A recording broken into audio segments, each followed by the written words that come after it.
I challenged myself to beat every Final Fantasy game back to back from Final Fantasy 1 all the way up to 16, and I want to know who your favourite Final Fantasy character is and why.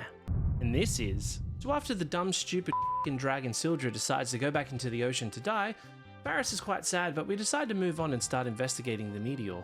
As we step into the unknown, suddenly our hero with brown hair gets sucked off into a teleporter, so the rest of our party decide to follow.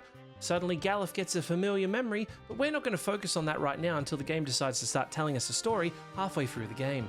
So it turns out the teleporter sends us to another meteor, so we find a nearby village to explain our situation, but then a local NPC recognizes that we're a main hero in a Final Fantasy game with brown hair. This gets us arrested and thrown in prison.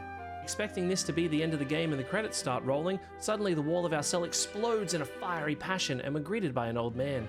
The man introduces himself as Sid, surely a name that will never be used again in this franchise, but he was locked up because he's known as the village cuck. Suddenly a guard comes to give us our food, Sid runs in and stabs him in the face with a fork and tells us to make our escape.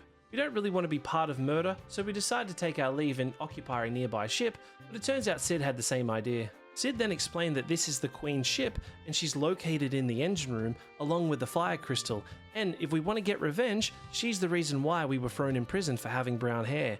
Now's our chance. As we confront the Queen, she is furious that we escaped prison, so furious that she decides to set herself on fire. Her screams will stay with us until the day we die. Did you know that I stream Final Fantasy every night of the week? Head over to Twitch or on TikTok to watch these live. New episode soon.